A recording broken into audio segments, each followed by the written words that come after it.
So you want to start a business? Fantastic, you are in the right place. In this video, I want to show you some of the best ways to save time, money and headaches in all the areas that I didn't save anything. I found out the hard way. But who the heck am I to tell you? I'm John, I'm 29 and I own and operate Mergs. We're a CrossFit and weightlifting brand. I'll use we a lot, it's just a habit. It is only me, there's no office. Apart from a spare bedroom in my house, there's no employees and there's no external funding or investment. I've been running Mergs now since 2017 and I've been full-time for over 2 years, and in that time I've sold over $1 million worth of CrossFit and weightlifting equipment. These are some of the most important things I found out the hard way, so if any of these are useful, it will save you time, money and headaches. That's the plan. Right, let's get right into it. Be as patient as you are ambitious. That is such a good quote, because we're all watching this thinking, wow, I am really ambitious, but like me, everybody wants to dive right in. In this day and age, it's made out that if you're not making 10k a month, you're not working hard enough. You just need to put more effort in, more time. No, some things take ages. If you look at some of the biggest brands on earth, they've been around for 100+ years. It just takes absolutely ages. So many big businesses have been around for 100+ years.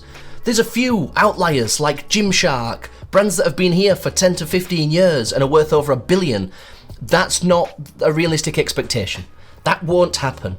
It does to a few, and it can happen, but in the same way, buying a lottery ticket that's not a path for financial stability. Somebody wins the lottery, but they are one in millions, and I wouldn't bank on it. I'm not saying don't give it your all. No, try. You will have to be invested in this because you won't see any return financially for probably years.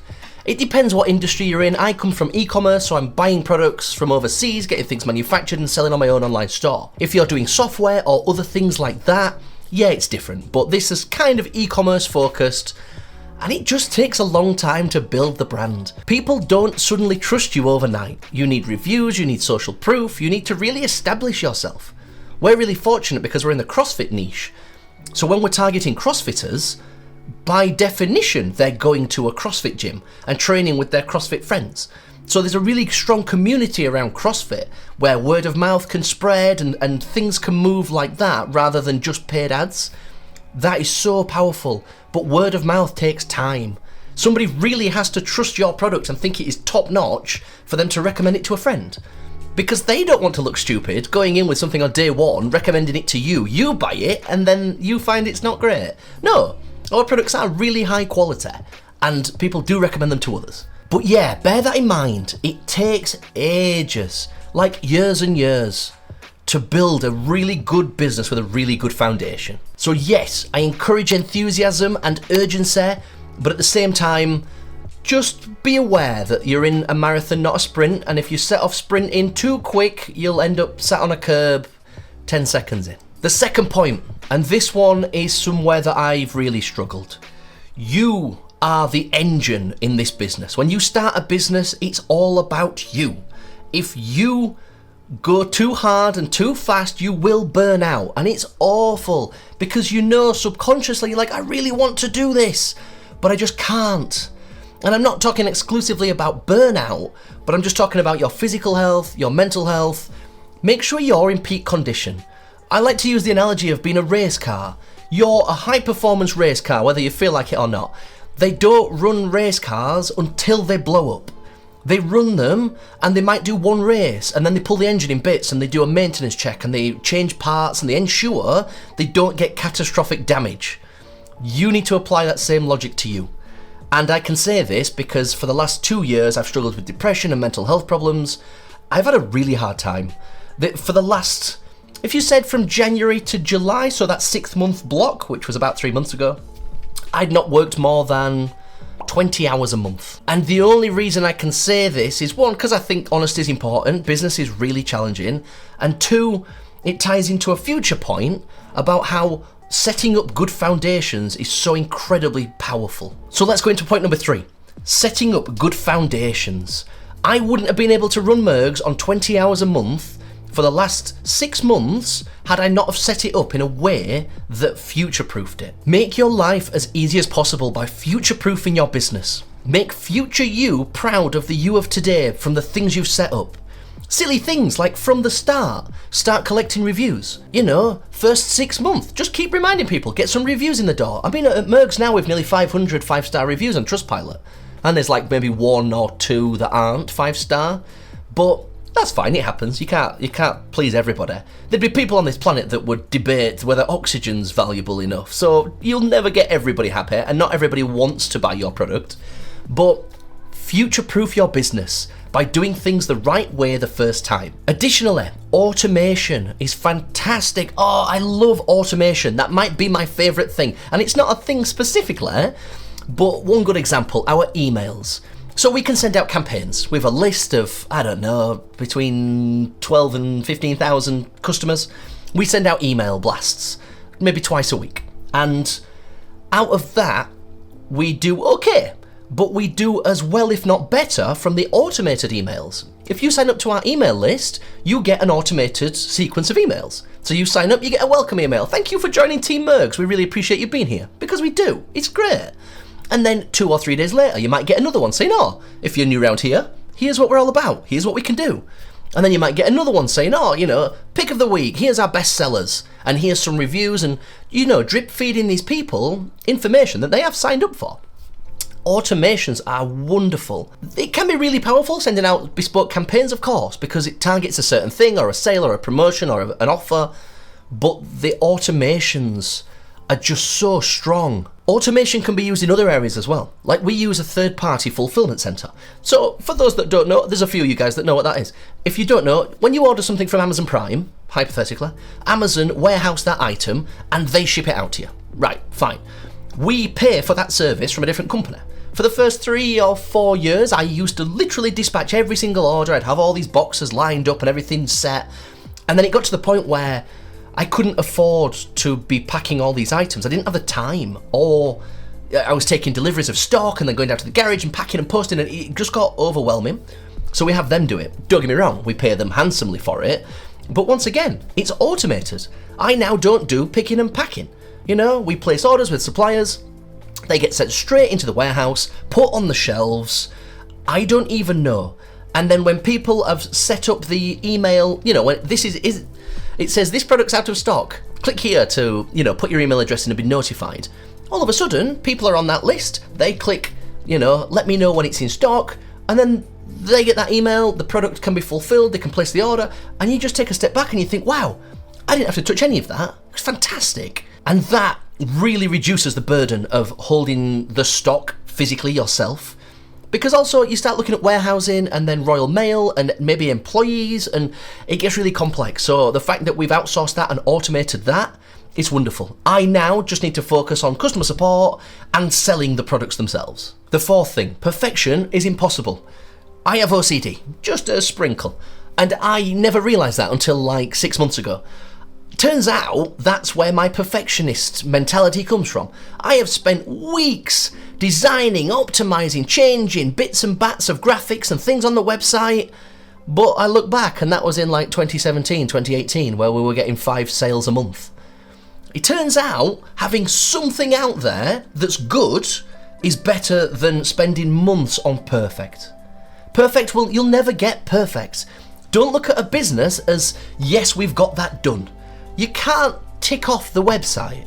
It's a constant evolution. There'll be new products, there'll be new features, there'll be new offers. You'll want to put banners in different places. You'll even read case studies and other people's experiences in the way that they've improved conversion rates or click-through rates or add to carts. So your website is never done. You've just got to make it good. I'd rather you have 10 things that are good than 1 thing that's perfect and 9 things that you've not started yet. That seems obvious, but it only seems obvious when you know. We often need reminding more than we need teaching. So perfect will never be achieved, but you always have to be evolving and always moving forward. The only area that I think you should strive for the absolute best, and it will pay dividends, in my opinion, is products. The products need to be fantastic, and they can't be bulletproof. They can't be... Even our knee sleeves. We can't sell you a pair of knee sleeves that never get worn out, or that the logos never fade, or they just don't have anything wrong with them after more than maybe 3 years. And if we could, we'd have to sell them at quite a premium, because if you had one that lasts forever, you'd just never come back. But our products are one thing that I really stand by being very, very good. The products need to be good. No, the products need to be great. The products need to be fantastic. But same again, this is about starting a business. There's a bit of a mindset of doing the minimum viable product to prove things out. Yeah, but it still needs to be good. Like, test it, abuse it. Get some products in, like some samples, some pre-production samples before you place a big order. Get them out to friends and family and ask them to try and break them. That's what I do with loads of products. We have these things called grips, where it's a piece of sort of, you could call it rubber or microfiber, that goes over your hand, so when you're hanging on a bar, it doesn't absolutely shred your hands. And I'll get new pairs of those, send them out to our athletes and people I know in CrossFit, and say, please batter these, because I want you to pull on them a bit harder than you should. I want you to abuse them. I want you to throw them into a corner and see what happens. Because if you don't find out, people that have paid you money will find out. And people that have paid you money will get very upset. And they'll leave bad reviews, they'll tell people not to use your brand. If things go wrong, that's problems. But that also ties hand in hand with customer service. Your customer service can be incredible. It just depends on you. Our customer service, we offer a 12-month warranty on all pairs of knee sleeves. You can buy literally the wrong size, have them split after 3 weeks because you needed a large and you squeezed into a small, and we'll just send you a new pair out. You've just got to weigh it up.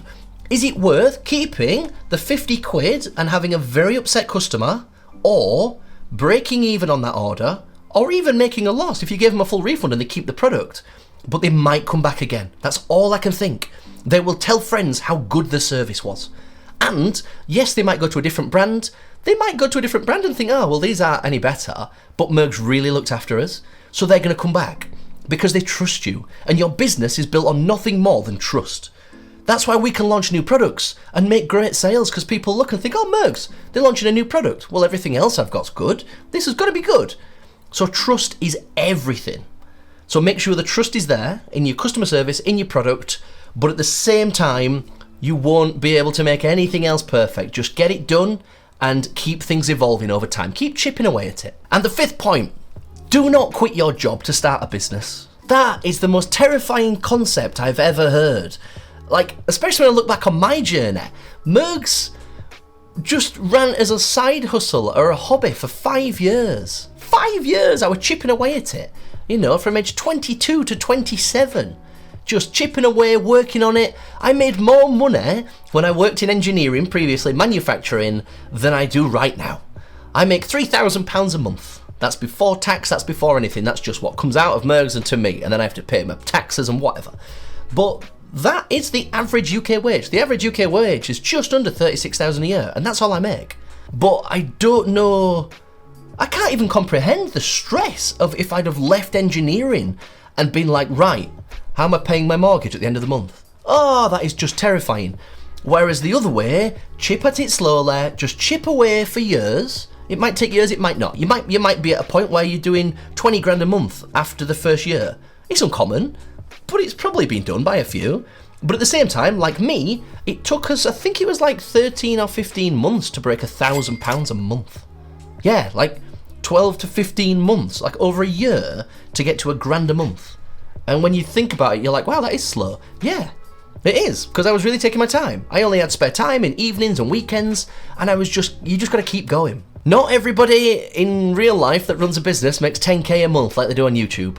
There's a lot of real financial freedom on YouTube, but there's a lot of fake as well. So just ignore them, half of it's BS. But it must be so terrifying to leave your job to start a business. It's terrifying sometimes running a business when you know you're getting paid at the end of the month. Never mind when you don't know. So don't add that stress in. Speaking of money, bonus point, financing. It's hard. I said at the start that we've got no investors or financing. We took out a very small loan of £10,000 through Shopify Capital. And this was only, I don't know, maybe 2 years ago? Maybe just pre when I left. And I thought, oh great. So you borrow 10 grand from Shopify, they just send you the money and they break it down. The interest might have been £1,000 or £1,500, so you owed back 11 or 11.5, and they took 10% of your daily sales. And you look at that and you think, right, so if we sell £1,000 worth of stuff today, we pay back 100 quid. that doesn't seem too bad. That's not much. But it turns out that is more than you want. It really slowed down us financially to progress, because rather than that money building up over time and then you having it in the bank, you get it on day one and then you pay it back over time. So it's kind of a backwards taper. And yeah, it seems great when you get the money and you're ordering new inventory, ordering stock, this and that. But then the payments start coming out, you know? And don't get me wrong, if you only sell £100 tomorrow, you only pay back a tenner. That's quite nice. But at the same time, it really slowed our cash flow down. So the money coming in was just not building up like we wanted. So that's something as well. Be really careful financing. I've said at this point, like, we've done it once, I will not do it again, because it just caused problems that I didn't expect and didn't see coming. So really, really, really try to put it off. It must be so stressful for people that own their own business that get significant investment.